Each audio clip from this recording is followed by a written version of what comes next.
Good morning. Today's daf is daf Ayin Hay of Masechet Menachot. Let me share my screen and we will get started. Yesterday, the question came up. We talked about Shavuot HaPikadon, which is one of the few times that a sacrifice is required, even if you sin intentionally. And we talked about the fact that somebody swears that they don't owe somebody something that's in their possession, and then they later admit it. Well, then, in fact, they're going to have to pay a, one-fifth penalty, which is really a quarter because it's a fifth after you pay the penalty. It's a fifth of the total amount. So, for example, if you steal something or keep something worth $100, you give $25 because then $25 out of 125 is one-fifth. And you need to bring a special korban asham. And Kenneth asked yesterday, is this something that applies both to a shomer chinam and a shomer sachar? Whether the person is a paid watcher or an unpaid watcher, and the answer is yes. Rambam notes specifically that it doesn't make a difference how you took ownership of the item or are holding the item. But the one situation that it doesn't really apply to is sort of like cash loans, right? It has to be something that you're watching for somebody. So you could be watching something for somebody because they gave it to you, because you found it, because because some friend sent it to them on the way, as you would ask you to be a messenger to give it to somebody. It doesn't make a difference how it finds its way into your hands. If it doesn't belong to you and you swear to the person to whom it belongs that you don't have it, or that you don't know what he's talking about, and then you want to do tshuva, so then you are going to need to give the item back, pay the 25% penalty, and pay the one-fifth penalty. Chomish is what it's referred to, but it's 25%. And bring a korban asham. So that's the close out the topic the question that we raised yesterday, and I said I was going to answer today. We concluded yesterday with a Mishnah that noted that menachot prepared in a vessel require three applications of oil. The first is in the vessel before the flour is added. Oh, I didn't finish my heading here. The second is after the flour is added to create a mixture. I'll have to update my heading. Clearly, I got distracted in the middle. And the third is after it's done, essentially to pour, after everything has been mixed together, to pour on top. So as we pick up with the Gemara wants to know what mincha is not prepared using in a vessel. And so that's where the Gemara picks up. So we're on the Gemara, 1, 2, 3, 4 lines from the bottom of Ayin Dal and Bet. So Ma'ute Mai. As Rashi says, take a look at Rashi Kisvei Yad.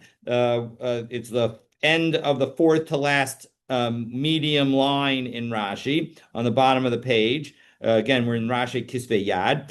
Hana'asis bekli lem'ute mai. When we say that something is made in the vessel, what is it that we're excluding? So back into the Gemara, Amar of Papa. Third word in the Gemara, Amar of Papa, lema'ute minchas ha'ma'afe. It's telling us that it's excluding a mincha that's baked in an oven. The oven is made out of earthenware. It's not considered a kli race, and so as a result, that's what we're talking about when we say a mincha that's not that is when we're distinguishing between a mincha that's prepared in a vessel and a mincha that is not. Okay, next topic. So now we've said in our Mishnah that there are going to be three applications of oil. How do we know that? So Tana Rabbanan, we have a brisa. V'im minchas marcheshes karbonecha solos b'shem te'aseh. That if you're making a mincha in a a pan that's a pan that's going to hold oil, as opposed to a griddle that the oil is not going to be held well in, and is therefore not and is not deep. And so we've seen already that a mincha made in a marcheshes is going to be more spongy. So it says solas bashemen teaseh, that you're going to put the flour bashemen in the oil. So we learn from this pasuk, and again, this pasuk is Vayikra Perek Bet Pasuk Zayin. So last week's parsha, Milamed Sheteuna Matan Shemen B'Kli. So we see that you need to have the oil in the vessel before you put the flour in. So that's application number one. Korbanecha l'gzeira shava. Now there was a korbanecha in this pasuk in Perek Bet pasuk Zayin, but there's also a korbanecha in Perek Bet pasuk Hey, and we're going to make a gzeira shava between the two of them with respect to the other two sprinklings. That what do we say? Makan matan shem b'kli. That in connection that we're going to learn first from the case of the marcheshes, the one that we just said, that just as you need to put oil in before you put the flour in, so afla halan matan shemen b'kli. So too in Perek Bet pasuk Hey, which is the minchas machavas, which is the griddle mincha. You need to put the oil into the vessel or onto the vessel before you put the flour. Umalahalan yitzika uvlila, and just as over there's going to be some pouring at the very end, and belila, there's another mixing of oil before that. Avkan yitzika uvlila. So too, there's going to be a yitzika and blila by the marcheshes, and so as a result, the marcheshes and the machavat, we now know, in fact, have three different oil applications: one at the time of mixing, and one at the end to pour something on top. Next piece, our Mishnah mentioned. The Mishnah included a debate about whether the mixing was after baking or before, with Rebbe saying after and the Chachamim saying before. So the Gemara quotes a brisa that explains the Torah sources for these two views. So chalos bolulan, the Divrei Rebbe, the Chachamim omrim soles, right? That's a quote from our Mishnah. So the Tana Rabbanan, we have a brisa that's going to explain the two positions. So first, we're going to explain the Chachamim's position. Solas blula. The pasuk says that you're going to mix fine flour. This is a pasuk Vayikra Perek Bet pasuk Hey. This is in connection with the Minchas Machavas. So Melamid and Nivleles Soles. So that shows that you mix it when it's flour. Rebbe says, no, chalos balalan. You mix it when they're already loaves after you do the baking, or sort of a frying in this particular instance. Shenemar chalos belulos. Now, although those words are together in the Gemara, there's actually it's chalos. Where's the pasuk? Hold on, just a second. The pasuk says chalos matzos belulos, but it's the same basic idea, meaning the concept is that it's the chalos that are mixed together. So Amrulo, the rabbis say, this is continuing in the brisa, back to Rebbe, how could you possibly say that it actually means mixing the loaves? Because v'halo lachmei toda nemar bahen chalos, when it came to the korban toda and the mixing of oil, it also says chalos, that bilulos. And so as a result, and in that situation, and it would be impossible to do that mixing when they are actual loaves as opposed to flour. As Rashi tells us, take a look at Rashi, third line down on from the top of Ayin Hayim and Aleph. Actually, the Ef Shar Labolan, it says Kidem Afarish Lakaman. The Gemara is going to explain why it's impossible. So we're going to put that to the side for just a moment. So Ketzad Oseh, and so as a result, what do the Chachamim say you're supposed to do? No Saint Shemen B'Kli Kodem Lasiyatan. First, you put the oil in before you do anything else. V'nos na, and then you put the flour in. V'nosein shemen aleha uvaola, and then you put some oil on and you mix it. V'lasha, and then you knead it. Kneading it here, the Gemara notes that it's referring to adding water to the mixture so that you can then really make it into a dough. Va'ofa, and then you cook it. And the water that you add is specifically lukewarm water, and you have to be very careful, as we've seen previously, that you don't want it to be because it's supposed to stay unleavened, so you have to move very quickly to get it to cook it. Va'ofa, and you cook it, and again, that's although it uses the term ofa here, it's really frying it in that pan. Uposcha, and then ufotata, and then you break it into pieces. V'nosein aleh hashemen, and then you put the rest of the oil on it. V'kometz, and now you're ready to do the kamitza, and then you take the kamitza, the kometz, and you burn it on the altar, and the rest of it goes to the Kohanim. So that is the process, and basically that process is both for a minchas marcheshes, a pan-based mincha, and a minchas machabas, a griddle-based mincha. So those are the two different types of mincha that we just described. But Rebbe says no, chalos bolalan. You don't do the mixing when it's just still flour. Rather, you do that mixing of the oil and the loaves after they've been made into the loaves, after they've been baked. Again, baked here really means fried, but in any event, the same basic concept. Once they've been cooked, shenemar, and again the based on the pasuk chalos. Bilulos bashemen. Again, chalos matzos bilulos bashemen is what the pasuk actually says. But again, the bottom line is that the loaves are what is mixed with the oil. So ketzaroseh, what's the order? Again, nosein shemen b'kli kodem lasiyata. That everybody agrees. Vinosna, and that everybody agrees that after you put the oil in the pan with nothing else in it, then you put the flour.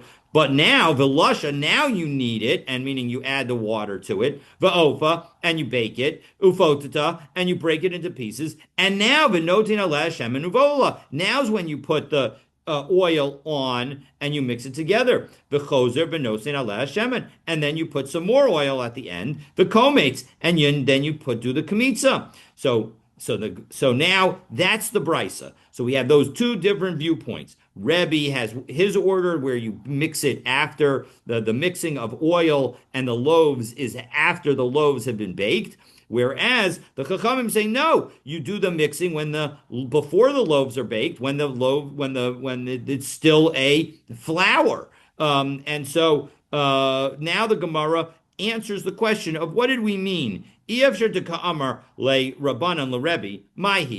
it mean that it was impossible? Because after all, isn't mixing loaves with oil also possible? So I'm Rabbi Shmuel bar Rabbi Yitzchak, Revius Shemenhi Heich Mischalekes Lekama Chalot. So the issue is that you only have a quarter log of oil, so that's a few ounces. Maybe we say that a revius is something on the order of somewhere between 3.3 and 5.5 ounces. So it's not a lot of oil, and yet it needs to be divided with a lot of different loaves. And Rashi helps us out here. Take a look at Rashi in the Kisvei Yad, third line down, Revius Shemenhi, third line down in the Rashi Kisvei Yad at the bottom right-hand side of the page. The Amrinan bePerek Shtei Midos. We're going to say in Perek Shtei Midos, which is the 10th chapter of Maseches Menachot, maybe Chetzi Log Shemen, that when it comes to the Toda offering, it has with it a half a log of oil. And then you divide that half a log of oil. Half of it goes to the all of that oil is going to be used for the 30 unleavened loaves of bread that are brought with a korban toda. So half of it is going to be used for the chalot and rekikin. Those are the loaves and the wafers. And half of it is going to be used for the revucha. The revucha is the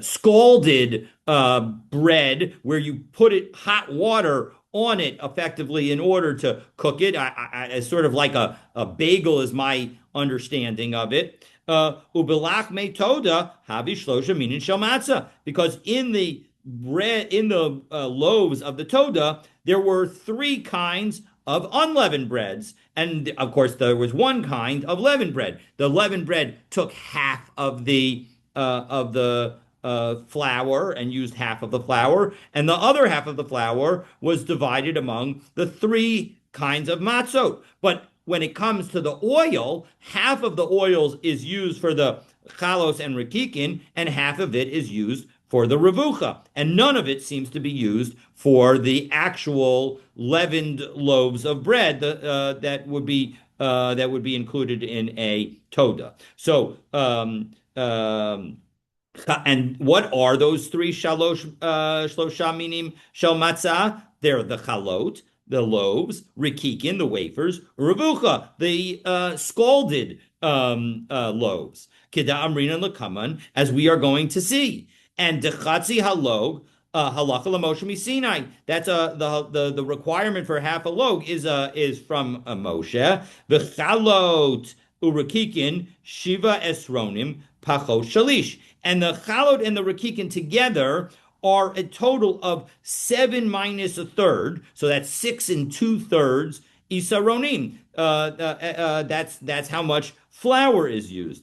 Havi. V'la'achar afiatan yeveshos. And after those two, the chalot and rikikin, are baked, they're going to be pretty dry, especially because you have to be careful that they don't become leavened. Ubola ot shemen yoter, and therefore machmat haor, and they're going to, because of their warmth, they're going to be very absorbent of the oil.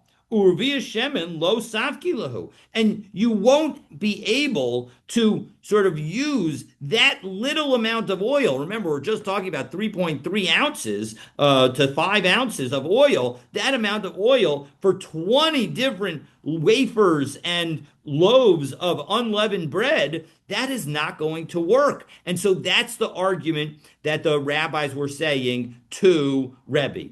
And so Rebbe doesn't seem to have agreed, although there is a debate in the poskim whether maybe actually Rebbe, because Rebbe doesn't answer the question, that maybe Rebbe actually does in the end agree with the Chachamim. It certainly seems like we paskin like the Chachamim based on my understanding of Rambam. So EF Shar. So again, so that is the end of that discussion, and so now we turn to the next piece of our mincha, excuse me, of our Mishnah is what I was trying to say. Hachalos tu'unos belila urakik and meshicha. We say that when it comes to the loaves, again, now we're talking about, we've changed the topic in our Mishnah, and our Mishnah went from talking about the mincha offerings that are prepared in a vessel to the oven-baked mincha offerings. And again, there are two different kinds of that. There's one is called the chalot, and one is called rikikin. The chalot are loaves, rikikin are wafers. And we say that the chalot require a mixing, whereas the wafers require a spreading, a smearing of the oil. And so now we're going to provide the biblical support for this concept. So Tana Rabbanan, chalos belulos. The pasuk that we've been citing so far says, now here it's this is Perek Bet pasuk Dalid, which is talking about an oven-baked mincha offering, because it says v'chi sakriv korban mincha ma'afei, that if you're bringing a korban mincha that is baked, ma'afei tanur, so then what do you do? So in that Mishnah, in that pasuk, excuse me, it says chalot matzos belulos bashemen, that the chalot are going to be mixed with oil, and then it says urikike matzos mishuchin bashemen, and the wafers of matzot are going to be smeared with oil. So that's the relevant pasuk. So the point is that according to the rabbis, according to the Tanakama of this brisa, what do we have? We have chalot bilulot. So the chalot get mixed below rakikin bilulot and the belulin, and the wafers are not mixed. Sheyachol v'halo dinhu. Maybe I might have thought that actually you could make a kal v'chomer and say that the rakikin should of course be mixed because umachalos she'enon tu'unos mishicha. When it comes to the loaves, they don't require smearing, but yet tu'unos belila, but they require mixing. Rakikin she'tu'un mishicha eno din she'tu'un belila. At the rakikin, they do require smearing, so shouldn't they certainly require mixing? So Talmud Lomar, that's why the Torah specifically says and limits to the pasuk to say chalot belulot. Only the chalot are mixed. The lo rakikin belulin, and the wafers are not mixed. So that's part one. And now we have the same basic idea, rakikin meshuchin. And again, it says rikike matzot meshuchim, but we're going to focus on the verse again in that same parak bet pasuk dalid, the lo chalo meshuchot. And again, it's the rikikin, the wafers are what are smeared with oil, not the loaves. Sheyachol v'halo dinhu, that I might have said that actually there's a logical argument that would say that of course the chalot need to be smeared, and it's the reverse logic of the first half of the brisa. Uma rikikin she'ain tu'unim belila tu'unim meshicha. When it comes to the rikikin, they don't require mixing, and yet they require smearing. Chalosha to unos belila, when it comes to the chalot, the loaves that do require mixing, eno din to unos smishika, well then they should certainly require smearing. So Talmud Lomar, rikikin, mishuchin, that's why the pasuk specifically says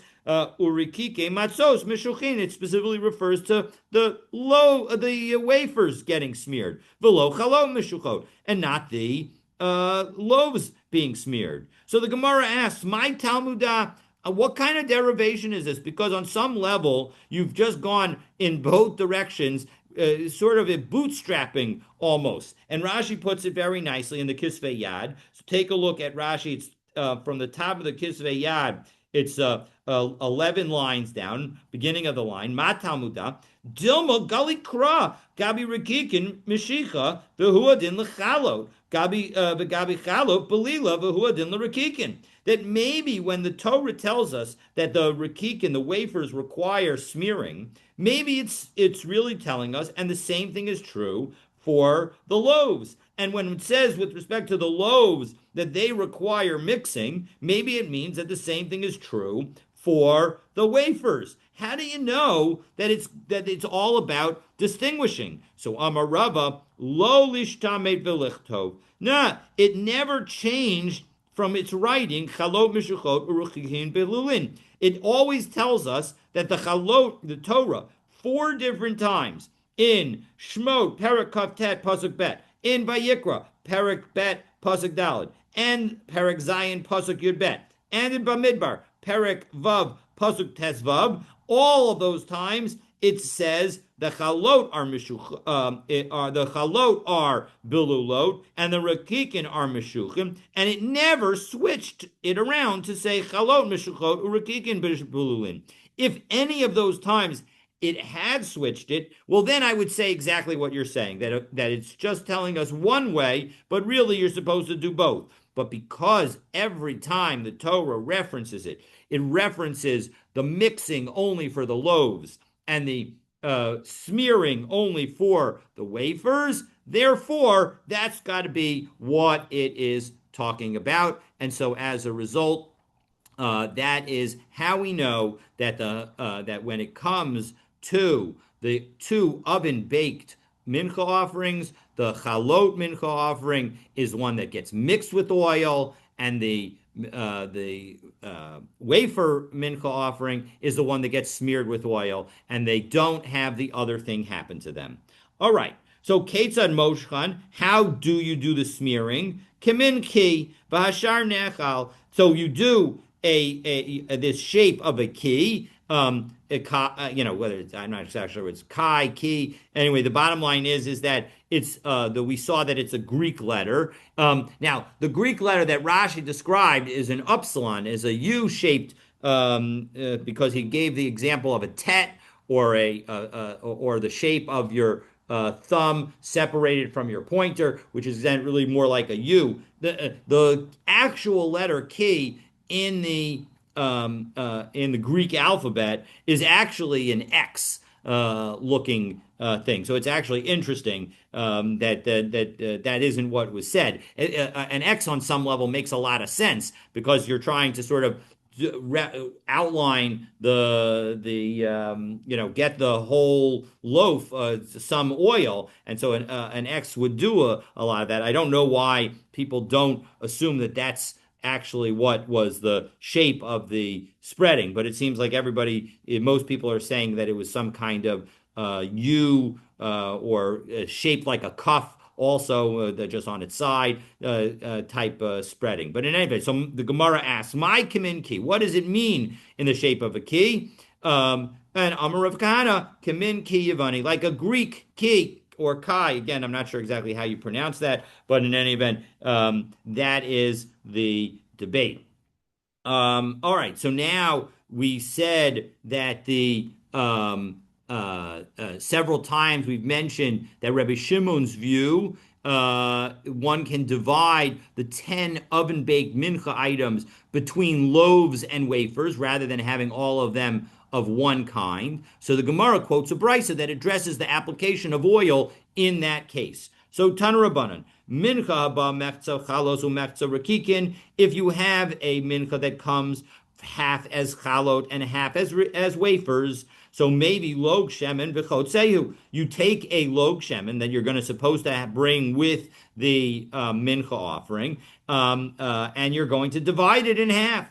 Half of it is for the loaves, and half is for the wafers. Bechalot bolalon, you're going to mix it with the loaves. Urakikin moshkan, and you're going to do the smearing with the rakikin, with the wafers. Umosheach es harakik al pnei kulo, and here effectively disagreeing with our Mishnah, which said kamin ki. Here it says that you smear it all over the face of the entire face of the wafer. Ushar Hashem and machaziro lechalot. And again, another disagreement. The rest of the oil is going to be returned to be mixed with the loaves, meaning that all of the oil is going to get used in the mincha. None of it, remember at the end of our Mishnah, we saw at the end of the day yesterday, we had that the leftover after you do the rakikin is going to be eaten by the Kohanim. Rabbi Shimon ben Yehuda, Mishum Rabbi Shimon Omer, Rabbi Shimon ben Yehuda says, no, that's not the case. That when it comes to the rakikin, Moshkan Kamin Ki, you do the smearing in the shape of a key. Ushar Hashemen Nechal Kohanim, and what's left over doesn't get mixed in, rather it goes to the Kohanim. Again, that's consistent with the view in our Mishnah. Tanya Idach, we have another brisa along these lines. Again, the debate with respect to how you deal with rakikin, how you deal with the wafers. Rakikin abayin b'fnei atzman. If you're bringing wafers on their own, maybe log shemen, you bring a log of oil, moshkan v'chozer moshkan. You keep smearing them over and over again, until you've used all of the log shemen. Rabbi Shimon ben Yehuda Omer Mishum Rabbi Shimon, no, Moshan Kaminki, Ushar Hashem and Nechal Kohanim, exactly like our Mishnah. So again, although we had the position of our Mishnah seemed to be without debate, in the end we see that in fact there is a debate on this particular topic, and so that is the end of that discussion. We've now made the loaves, and now we need to break the loaves up into small pieces. And so that is what we are going to discuss next. So kol ha-menachot hanazos b'kli te'unos petita.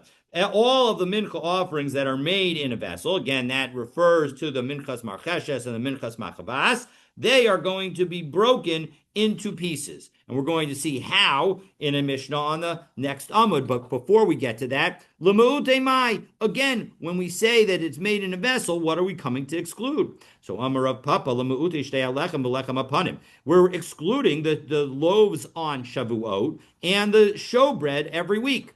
Tanu Rabbanan, patot, and how do I know that you need to break it up? Because listen to what it says in the Torah. This is from a pasuk Vayikra Perek Bet pasuk vav. This is again the pasuk that's talking about the minchas marcheshes. Patoto tapitim pitim mincha, that break it into pieces. It's a mincha. That the pasuk says in more completely. Patot ota pitim vayatzakta aleh shemen mincha he. And so that is what you're supposed to do. You break it into pieces. Lebrabot kol menachot lepetita. This shows that all kinds of mincha offerings are going to be subject to breaking into pieces. Yachol sha'ani mirabe af shtei alechem lechem upon him. Maybe we would even include the shtei alechem and the lechem upon him, as those are also considered part of the mincha category. Talmud lomar ota. The language of patot ota suggests a limitation. And so the limitation is that we're going to exclude the lechem upon him and the shtei lechem. V'yatzakta shemen mincha. And the brisa continues that we then pour oil on it, and it's going to be a mincha. This is again same from that same verse, pasuk vav in perek vet of Vayikra. And why? What else do we learn from that verse? L'rabos kol menachos liyitzika. This teaches us that all menachos requiring the pouring at the very end. And again, this is referring to the menachos of that are made in a kli. Yachol sha'ani merabe af minchas ma'afe. I might have thought that we should even include the oven-baked mincha offerings. Talmud lomar aleha shemen otzi esachalos. That's how I know that you're not going to include the loaves that are oven baked. The lo otzi es a rikikin. And once again, do we not exclude all? And maybe we shouldn't exclude the wafers. So Talmud lomar we have two different exclusions.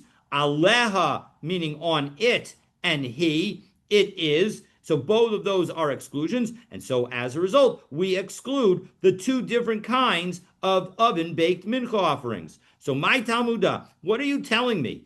Ema alahotzi minchas kohanim. How do you know that in fact that the things that are being excluded are the two forms of an oven-baked mincha? Maybe it's excluding the kohen, the mincha of a kohen. So Amarabba Ezahu Davar Shetzarach Shnei Mutim. What is the one category of mincha that requires two separate exclusions? Haviomer Zo Minchas Ma'afe. That's the Minchas Ma'afe, which has two different formats. One is loaves, the other is wafers. And so that's how we get that understanding is in fact the case. So that brings us now to the next Mishnah. And the next Mishnah continues the discussion of breaking the mincha into pieces in order to perform the kamitza. So minchas Yisrael, when it comes to the mincha of Yisrael, and again, this is distinguishing from a minchas kohen, which isn't going to necessarily be broken up at all because you don't necessarily do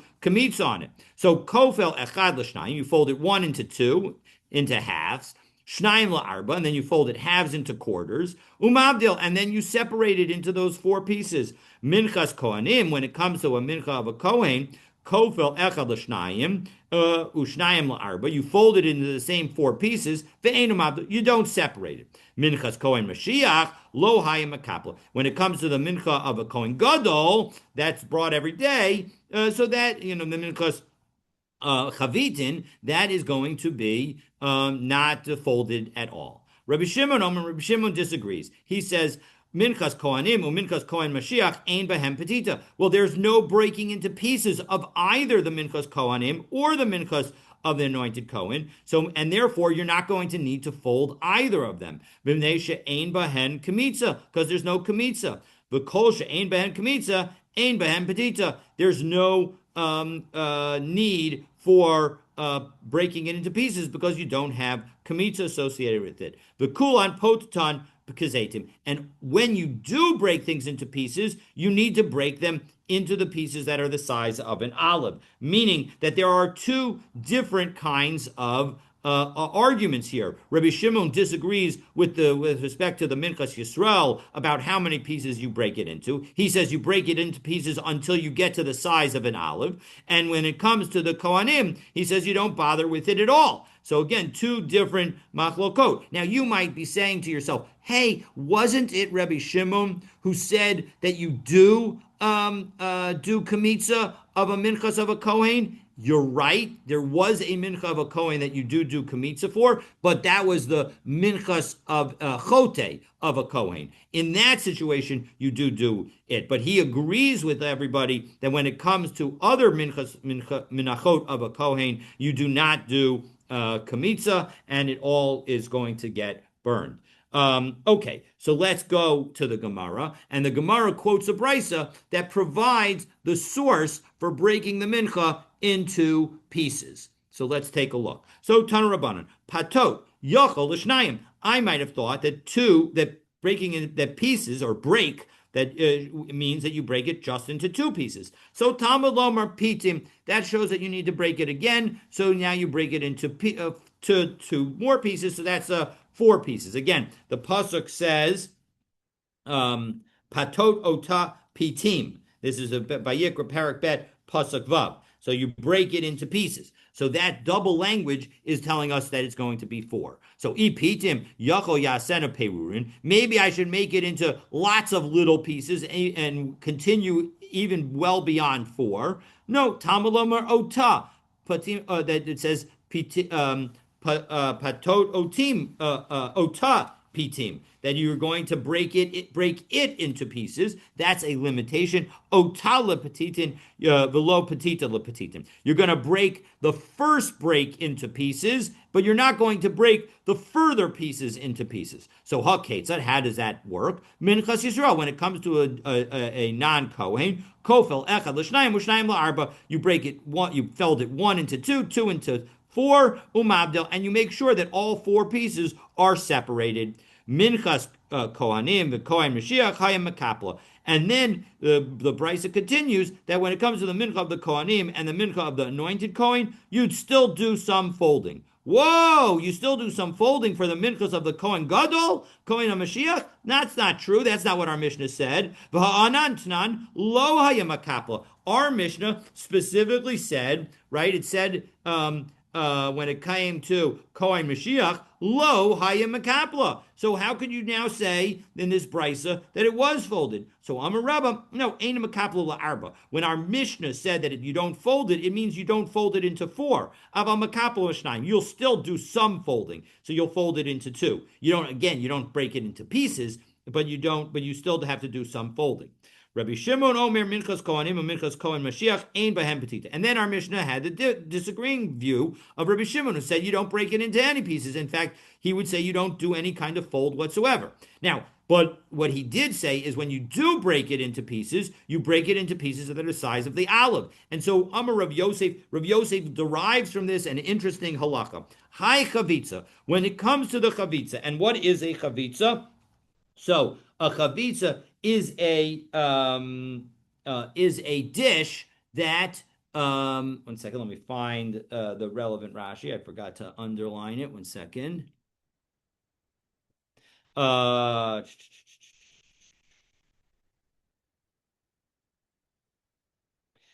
It's we're looking at the Rashi Kisvei Yad, and so take a look. 1, 2, 3, 4, 5 lines before the lines get really wide. Near the middle of the line, it says chavitza tav shel shekorin shlankik. It's a cooked dish that is called a shlankik, but the shemifarin ba'pat. But you have pieces of bread in it. So now that's what we're talking about. So you have some kind of bread included dish, cooked dish. The isbe perurin kazayas. If the pieces of bread in it are the size of an olive, merbarchinan alei hamotzi lechem min haaretz. Well, then the blessing that you would make on that dish, even though it's been cooked into something new, is going to still be hamotzi. Ilespe perurin kazayas. If you've cooked it into something new and it doesn't have the size of the olives, merbarchinan alei borei minei mizonot. Well, then you're going to make the bracha of borei minei mizonot. Amar Rav Yosef, Mina Minallah. How do I know this? Well, I'll tell you because it's from our Mishnah. Titania. Well, first we're going to cite a brisa. Haya omenu makriv menachos b'Yerushalayim. If you were standing and offering menachos in Yerushalayim, Omer, Baruch Shechianu v'Kiyimanu. First, the thing that you do is you make a bracha of Shechianu. God willing, we should all be able to make this bracha of bringing korbanot in Yerushalayim. Then, Natalan la'achlan. Now you come and you're going to take from that mincha offering and you're going to you're going to eat it. And obviously now we're talking about the Kohanim, and maybe even we're talking about the we're talking about the Kohanim. So because the Kohanim are the ones who eat the mincha offering, Mevarach hamotzi lechem min haaretz. So you make the bracha of hamotzi. Utznan, and so now we know that you make a hamotzi on a mincha, and we learned in our Mishnah uvekulan petitin kibikazayis, specifically. Rabbi Shimon was teaching us that you have to make sure that all of the pieces are an olive size. Isn't the reason that he said an olive size because if it was smaller than an olive size, you wouldn't make a hamotzi on it? No. Amar le Abaye, maybe not. Ulatana debe Rabbi Yishmael de Amar. What about this view? We haven't learned this view before, but there is another view that is taught in a brisa that based on a teaching in Rabbi Yishmael's yeshiva, mefarkan achim machzirin l'saltan. That actually, when you mix up when you break up the mincha offering, you do break it until it's really small pieces, until it's like a flour again. And hachinami delom mevarach hamotzi. Are you going to tell me that when the Kohen eats that mincha, it would not get a hamotzi lechem min haaretz? You wouldn't make a hamotzi? And if you're going to tell me, yes, that's in fact true, you wouldn't make a hamotzi. But Tanya, we have another brisa that seems to disagree with that, because now this brisa is talking about the prohibition of eating chametz on Pesach and the obligation to eat matzah on Pesach. And now we're going to see, which obviously is an amazing Tav Yomi coincidence, given that this coming week is going to be the beginning of Pesach. If you gather all these pieces together of regular bread and you eat it, im chametzu, if it is actually chametz, if it's leavened bread, anush kares, and you do it on Pesach, you're going to be punished with kares, even though you gathered together smaller pieces that were smaller than an olive, but you gathered together a full olive size. That's sufficient. Being matzahu, and if it was actually matzah, adam yotze bahen yedei chovatan bepesach, you'd actually fulfill your obligation on Pesach. So how could you say that in fact breaking it down is going to take it out of the concept of hamotzi lechem min haaretz? If that were true, you would not be able to fulfill your obligation on Pesach based on small pieces of matzah added together. No, here's what that's talking about and why that is not a contradiction to Rav Yosef's lesson that if it's smaller than an olive, you don't make a hamotzi. Because in that situation, b'she'er san, it's talking about where it was all put together into a dough. As Rashi puts it, kishe'er san, Rashi kisvei yad, second to last line in the Rashi, at the bottom of the page, first word on the line. Kishe'er san, shaloshan, v'tzirfan yachad, l'kazayas shalim. No, we're talking about in that brisa with respect to Pesach is where the pieces, the separate pieces, were attached to one another again by kneading them together so that you end up with a full kazayas. No, that can't be the answer, because ihachi hainu dektani Allah. What did we say in connection with this? V'hu she'achalan b'kedei achilas pras. That's where you ate them in the time that it takes to eat a half loaf of bread. And if you're telling me that you put them all together into a single dough, it should have said that you ate it. The fact that it says ate them shows that it's still separate crumbs. Here's what we're talking about. Biva melechem gadol. We're talking about where it was a big piece of bread, and now you broke it into smaller pieces. And so as Rashi says, Biva melechem gadol, perurim pachot mikazayis, the pieces that are smaller than an olive, shepatatan melechem gadol, that were broken off of a large loaf, hain. That's what we're talking about. Hain chashuvot Agav avihen, they remain a level of importance as a result of where they came from. To keep patatan, because when they were broken off, havi belechem, they were part of a full loaf of bread. Yoter mikazayas, that was more than a kazayas. Va'ahachi, and therefore chayav levarach al pepirurin shenato min alechem. And therefore, even when they're broken, you need to make a hamotzi for them. So my Havila. So the Gemara now concludes what is the halacha in connection with all of this. Amar Rav Sheshes Amar Afilu Peruin She'ein Behen Kazayas. When it comes to pieces, even if they don't have a size of a kazayas, you're going to make a hamotzi based on what we just said. You broke it off of something larger, it's going to still get a hamotzi. Amar Rabba V'hu De'ika Torisa Denama Alayhu. But that assumes that there's still an appearance of bread on them. Okay, so that is the conclusion of, sorry for not scrolling, let me do scrolling. So that's the conclusion of what the Gemara says. So we have now here a couple of interesting different concepts. And I'll go through briefly some of the halachot. This is from Shulchan Aruch or Chaim Kuf Samech Chet halacha yud. So if but the concepts that we have are: one, is it from a loaf of bread? Two, was it cooked into something new? And three, is it combined together? Does it look like bread? So those three concepts are going to come together with an additional concept of, did you add something else into the mix? So those are the three concepts. So if you have bread put in a cooked dish and there's more than an olive size of bread in it, well, then even if it doesn't look like bread, it's going to be hamotzi. And so as long as you have the right size, it seems like it's going to be hamotzi. The key is that it's the bread is what you put in it. If the bread is less than an olive size in the cooked dish, well, then even if it retains the appearance of bread, because it's been cooked, you need to have the right size. It's going to be subject to mizonos. If the bread is in a dish that's not, so again, cooked and not cooked, it seems to go based solely on, do you have a kazayas in it or do you not have a kazayas in what you are eating? If there is a kazayas, it's going to be hamotzi. If it's not, then it's not.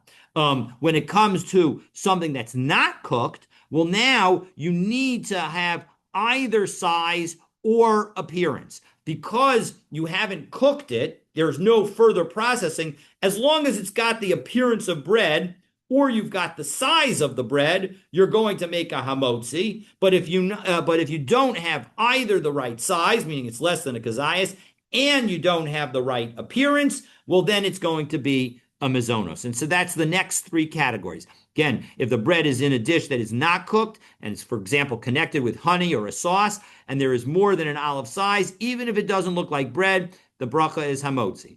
If the bread is less than an olive size in the dish and it's not cooked, and then it retains the appearance of bread, it's also going to be hamotzi because either the size or appearance is sufficient because you haven't cooked it into something new. Finally, if the bread is less than an olive size in the dish and that's not cooked and it doesn't have the appearance of bread, so now you change the appearance and you don't have a kazayas, so as a result, that's going to be mizonos. And finally, if the bread is in separate pieces that have been chopped finely and the dish is not cooked and there's no sauce connecting the pieces, then it doesn't make a difference what it looks like. The bottom line is that the perurin, as Rav Sheshes put it, afilu perurin she'ein behen gazayis, you're still going to make a hamotzi because that's what it was from. It was from an original larger loaf, and so as a result, that's going to be subject to hamotzi, and that brings us to the next Mishnah, and we'll pick up from there, God willing, tomorrow, and I wish you all a Shabbat Shalom. I think we learned, hello? Yep, I'm here. Yeah, we learned this, I think it was this last semester in Smichat Chaver program. Uh-huh. and bread, and when we mizona. In most cases, they're in the topic of tafel va'ikr, and when something might be whether you make two brachot, whether it be the let's say it would be if it was a soup, if it was not for instance, Yeah, yeah. Uh-huh. anyway, so forth. And in most of the cases, if there were what do you call these croutons Yeah. in a mixture of a salad, it's in most cases we would it depends whether it was really tough or ikr. Some cases in some case we would say mezonot. It would be in most cases if we were to make the brach on it, it would be mezonot. And then sometimes we'd make another bracha adama for depending, or if it was fruit. But let's say in most Yep, cases it'd yep, be yep. vegetables. So But hamotzi, that would be it. We generally didn't say hamotzi. that is correct, and that is because most croutons today are not made from bread. They're made directly into croutons. If you buy commercial croutons, if you make croutons at home, however, the halacha is a little different, and the halacha very much could be that if you make croutons at home, you definitely need to ask a shaila, and I understand that you actually would make a hamotzi on those croutons. They're not, but you said they're commercially not made from bread. What are they made from? Yes, they're made directly into croutons. Unlike, right, what we just saw is that the reason that the pitutin are considered hamotzi is because, that was the Rashi. This Rashi is very important. The fact that when you have small pieces that are come from a loaf of bread, well, then, even when they're small pieces, there is a connection to what they used to be, which is bread, which is a loaf of bread. But the croutons that you buy commercially are were effectively baked into their current format. They weren't made as bread and then broken into pieces. They were made in there to be the size that they are. And so as a result, they don't have that same concept of having been, that this again is my understanding, um, um, that they don't have that What are they same, made from? they're made from the Wheat, dough aren't directly. they? What? Aren't they made from wheat or Yeah, bar? of course they're made from wheat, but it's like a cookie, right? It's made directly into the cookie format, right? You don't and they don't make a humongous thing of bread and then turn it into and cut it all up into pieces and then make it into the dough itself is effectively baked and fried in the small little pieces that you get in the bag. That's Uh-huh. my understanding. And so that's the reason that that's going to be mizonos as opposed to hamotzi. If you had, pieces of bread that sort of like became stale and you say, oh, that would make a great croutons, and you then cut it up and you fry it and you put it, that would not be considered mizonos. And my understanding is that that would be considered hamotzi. So when you learn the Rashi, Amar le Rav Yosef, Ela olam shelo irsu va'afilo achi. No, that was not the Rashi. No, no, no. The Rashi that you want is biva milechem gadol. Biva milechem gadol. Pirurim pachot mikazayas. If you have pieces of bread that are smaller than a kazayas, shepatata milechem gadol, that were broken off of broken off of a large loaf. Hein chashuvot. They have a sentence of importance. Agavaviyam, because of what they came from. To keep patatan, that when they were broken off, Habi Belechem, it was considered bread. So Yoter Mikazayas, that was larger than a Kazayas. Same concept. So that's the question: were the croutons that you have, were those croutons ever part of a piece of bread that was larger than a Kazayas?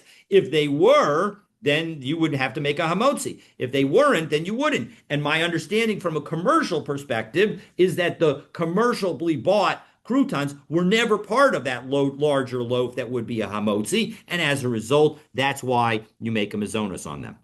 But if you were to make it Bob, from This is Rashi Ihachi the This is a Ketaninos. Rashi, important Rashi Kisvei Yad. Rashi Kisvei Oh, Yad. Kisvei in the Second, Kisvei Yad, Kisvei yes, Yad. yeah, yeah. Okay. Second to last line in the Okay. Rashi of the Kisvei Yad, Biva Milechem Gadol. Okay.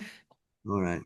All right. Looking forward to continuing our learning together next week. God willing, on Erev Pesach, we will start at 8 o'clock. I'll try and put that in the as a reminder in the WhatsApp group. And right now, I'm planning to teach Thursday and Friday, an hour before Mincha, in the lobby of the shul. Looking forward to seeing you there. At the end of Pesach, I will be away, and so as a result, I expect that Wednesday and Thursday I will teach. I will probably put a recording up for the last days of Yontif, and for Friday I will put a. I will be teaching at probably also at 8 o'clock the day after Pesach. I will teach also at 8 o'clock, but it will be Zoom only. Looking forward to continuing our learning together and wishing everyone a Chag Kasher v'Sameach. Looking forward to celebrating Pesach with you all. Chag Kasher. Even the Rashi, I see even the Rashi, Achabamai scheme, the regular Rashi, what we think is Rashi, not Rashi. He says, in the end of that, Milechem Shabbat, Afal Pi Shabbat, Milechem Gadol, Ilo Havi Alechem Be'inyan Chazai Linyan Amotzi. Right. That does not seem to be how we paskin. But what he's saying is that you need either it to look like bread or you need to have a kazayas. Right. Right. So that's what that Rashi is saying. But again, that does not seem to be consistent with what I quoted from Shulchan Aruch. Again, you can feel free to take a look at Shulchan Aruch Orach Chaim 168:10. All right. Have a wonderful day and a great Shabbos. Thank you all.